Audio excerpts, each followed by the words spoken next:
YouTube channel Pankaj फौजी group. दोस्तों आज की वीडियो आपके लिए बहुत ज़्यादा इंपॉर्टेंट रहने वाली है। देखिए एसएससी जीडी 2021 में बच्चे बहुत ज़्यादा परेशान हो रहे हैं क्योंकि पहले से इनका नोटिफिकेशन आता है, कैंसिल हो जाता है, लॉकडाउन लग जाता है या बहुत सारी अलग अलग परेशानियां हैं बच्चों की, जिसकी वजह से बच्चे अभी भी कंफ्यूजन है कि इसकी वैकेंसी कब आने वाली है। तो आज मैं आपके लिए, क्योंकि अभी फॉर्म नहीं आए हैं, आज मैं आपके लिए एक वीडियो लेके आया हूं। इसमें मैं आपको बताऊंगा कि फॉर्म भरने से पहले आपको क्या क्या पोस्ट प्रेफरेंस रखनी चाहिए, आपको फर्स्ट नंबर पे क्या रखना चाहिए और किस नंबर पे आपको क्या पोस्ट मिलने वाली है, जिससे कि आपको लॉन्ग वे में आपको बेनिफिट होने वाला है। किस पोस्ट में आप जाएंगे कि जिसमें आपको पढ़ने का टाइम मिले, आगे बढ़ने का टाइम मिले, प्रमोशन वाइज ठीक हो, आपके नियर बाई रहने वाली हो घर के, क्योंकि बहुत ज्यादा परेशानी आती है कि हम घर से जब डिस्टेंस भी हो जाते हैं वहां पे बहुत ज्यादा परेशानी आती है।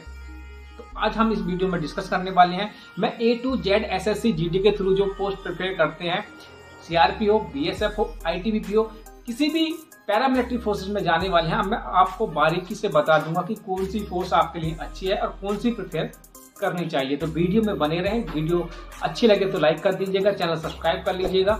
और देखिए पहले मैं आपको बता दूं कि जब हम एसएससी जीडी का फॉर्म भरवाने जाएंगे तो उसमें सबसे ज्यादा परेशानी क्या आएगी। जो फॉर्म भरता है उस टाइम पे क्या होता है कि जो हमारी पैरामिलिट्री फोर्सेस हैं उसकी एक लिस्ट होती है और वो ऑटोमेटिकली ऐसी जनरेट होती है। नंबर 1 पे क्या होता है आपका बीएसएफ, उसके बाद सीआईएसएफ, फिर सीआरपीएफ, आईटीबीपी, एसएसबी, उसके बाद असम राइफल, एनआईए और एसएसएफ। इस तरह से ये सीरियल वाइज होती है और इनका ऊपर ABCDEFG लगा रहता है। जैसे बीएसएफ के आगे इनका शॉर्ट में होता है। इनका पोस्ट प्रिफेयर के लिए जैसे आपको बीएसएफ चाहिए तो आपको A डालना होगा, सीआईएसएफ चाहिए तो B डालना होगा, सीआरपीएफ चाहिए तो C डालना होगा, आईटीबीपी चाहिए तो D डालना होगा, एसएसबी चाहिए तो आपको E, असम राइफल तो F, एनआईए तो G, एसएसएफ तो H। मतलब इनकी कोड है, आपको वहां पे फिल नहीं करना है कि एसएसबी लिखना है, सीआरपी लिखना है, ये नहीं लिखना। वहां पे आपको कोड चाहिए ABCDEF। अब जब आप जाते हैं कैफे वाले के पास में तो वो आपको पर्सनली नहीं जानता, उस पर बर्डन होता है, काफी फॉर्म उसके पास रहते हैं भरने के लिए। वो क्या करता है, स्टार्टिंग से डालता है, उसे ना तो मतलब है आप कहां से बिलोंग करते हैं, आपकी पोस्ट प्रिफेयर क्या रहने वाली, आपके लिए क्या बेनिफिशियल रहने वाला है, उसको कोई मतलब नहीं है। वो अपना उठाता है ABCDEFG और H, उसने डाल दिया देंगे। अब मान लीजिए कि आपके जो मेरिट रहती है किसी भी पोस्ट के लिए, जैसे सीआरपीएफ है या बीएसएफ है या सीआईएसएफ है, इसमें मिनिमम 4-5 नंबर का डिफरेंस रहता है। जैसे अगर एनआईए और एसएसएफ दो बहुत अच्छी जो मानी जाती हैं, लंबे अगर आपको लॉन्ग वे में नौकरी करनी है तो उसको आप 60 साल अपनी एज के कर सकते हैं, उसमें रिस्क नहीं रहता।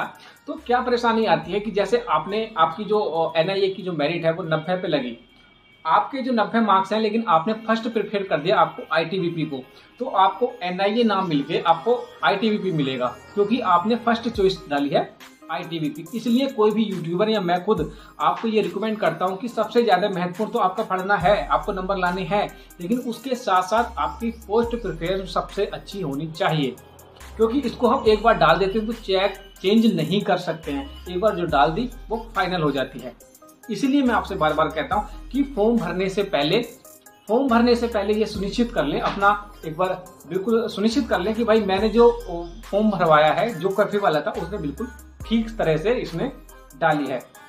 अब बात कर लेते हैं कि आपको किस तरह से प्रिपेयर करना है। देखिए दो जो पोस्टें होती हैं एनआईए और एसएसएफ, ये दोनों बेस्ट मानी जाती हैं, दोनों को स्पेशल ट्रीट किया जाता है। क्यों?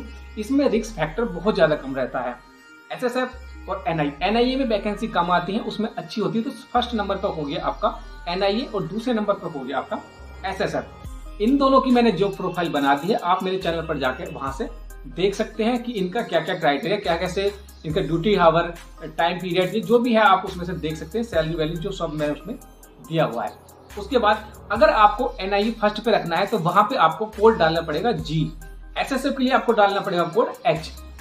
तो मैंने पोस्ट बता दिया आपको एनआईए और एसएसएफ दोनों के लिए क्या कोड डालना पड़ेगा, G और H। उसके बाद बच्चों डालते हैं हम सीआईएसएफ में क्या है, देखिए मेट्रो सिटी में रहती है, अच्छी लोकेशन पे रहती है। जैसे जितने भी धरोहर होते हैं भारत की, उनका जो जिम्मा, उनकी रक्षा करने का जो जिम्मा होता है, उनकी सुरक्षा करने का जिम्मा होता है, वो सेंट्रल इंडस्ट्रियल के पास होता है, सीआईएसएफ के पास होता है। जैसे लाल किला है, जो भी इंपोर्टेंट हमारे पास धरोहर है उनकी बात करें तो अगर आपको CISF चाहिए होगा तो आपको उसके लिए B डालना पड़ेगा, मतलब पहले G फिर H और फिर B, ABCDEH नहीं, G H और B ये आपको डालना पड़ेगा। तो पहले पे हो गया NIA, उसके बाद SSF, फिर आ गया आपका CISF। CISF क्यों?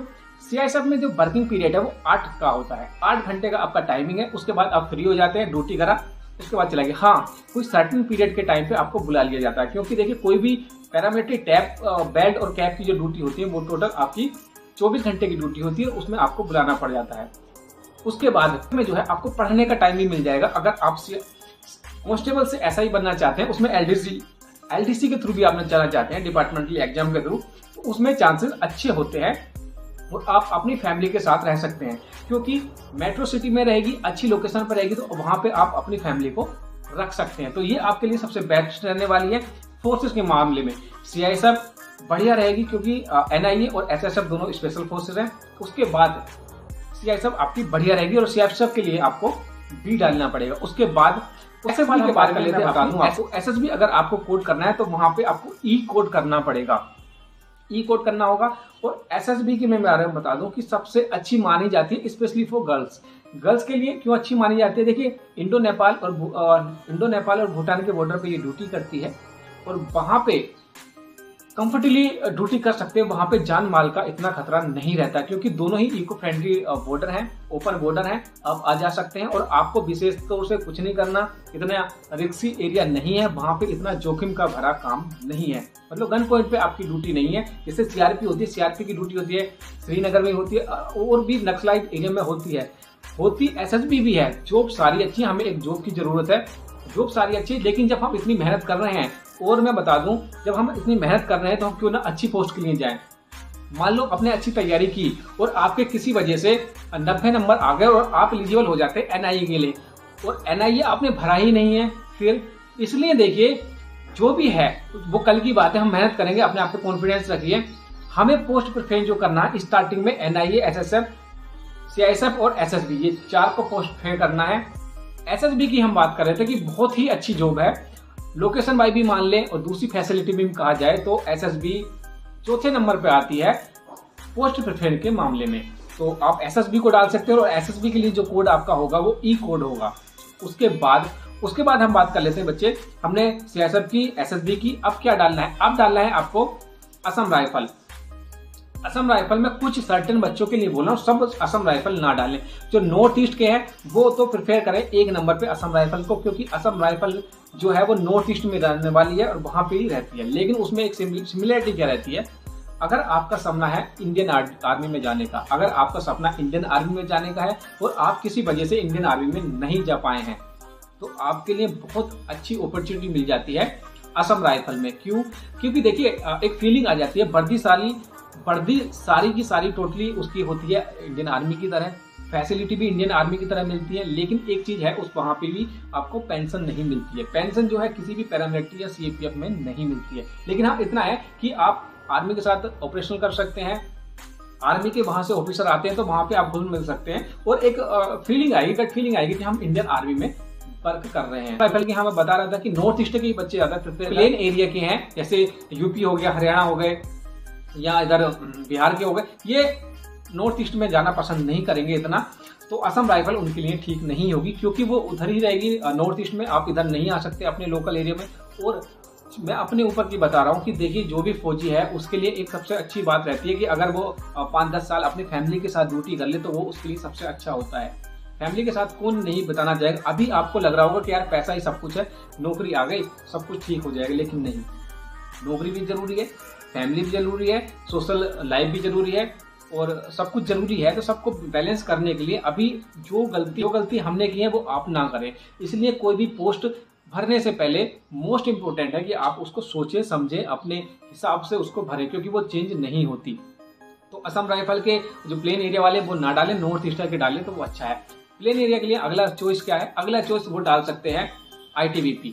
ITBP में देखिए परेशानी ये है कि वो हिल एरिया में रहती है, हिल एरिया में रहती है, वहां पे जिसको बर्फ से परेशानी है वो उसको ना भरे, क्योंकि ये हिल एरिया में रहती है, वहां पे बर्फबारी बहुत ज्यादा होती है। उसके साथ ये परेशानी है 12 महीने आपको बर्फ के इर्द गिर्द रहना पड़ेगा। तो जिसको एलर्जी है बर्फ से वो आईटीबीपी को ना डालें, और आईटीबीपी का जो कोड आप भरेंगे वो डालेंगे डी। जी हाँ, आईटीबीपी वहां नहीं डालेंगे, आप डालेंगे डी। उसके बाद देखिए आईटीबीपी की बात कर ली हमने, अब हम बात करते हैं सीआरपीएफ की। सीआरपीएफ देखिए, सीआरपीएफ में वैकेंसी बहुत ज्यादा आती है, लेकिन वैकेंसी के साथ साथ वहां पे कैजुअलिटी या दूसरी परेशानी भी आ जाती हैं, क्योंकि बहुत ज्यादा बड़ी फोर्स है। आपको डिप्लॉयमेंट जहां कोई नहीं दिखाई देगा, एक सीआरपीएफ का तंबू दिखाई दे जाएगा वहां पे। तो ऐसा माना जाता है क्योंकि बड़ा कुनबा है, बड़ी फौज है, तो आपका डिप्लॉयमेंट कहीं भी हो सकता है, लेकिन उसमें आपको आगे बढ़ने के चांसेस बहुत अच्छे मिलने वाले हैं। उसमें एडवेंचर हो जाता है, कभी आपको नक्सली के साथ ऑपरेशन करना पड़ेगा, श्रीनगर में जाना पड़ेगा, अरुणाचल प्रदेश में भी जाना पड़ जाएगा। मतलब वहां अगर आप एडवेंचर के शौकीन हैं, आप सीआरपी को डाल दें, वैकेंसी ज्यादा आती है, वहां पे आपको इजीली आपको सीआरपी मिल जाएगी। तो ये सब कुछ था, मैंने आपको बताया। उसके बाद आप बीएसएफ डाल सकते हैं, और उसके तो ये सब कुछ था आपका पोस्ट प्रिफेयर के हिसाब से। आप एनआईए डालिए, एसएसएफ डालिए, एसएसबी डालिए, सीआईएसएफ डालिए, 4 अपनी मोस्ट फर्स्ट हो गई। उसके बाद आप अपना आईटीबीपी डाल दीजिएगा, सीआरपीएफ डाल दीजिएगा, और आप बीएसएफ डाल दीजिएगा। ये सब कोई पोस्ट प्रिफेयर था।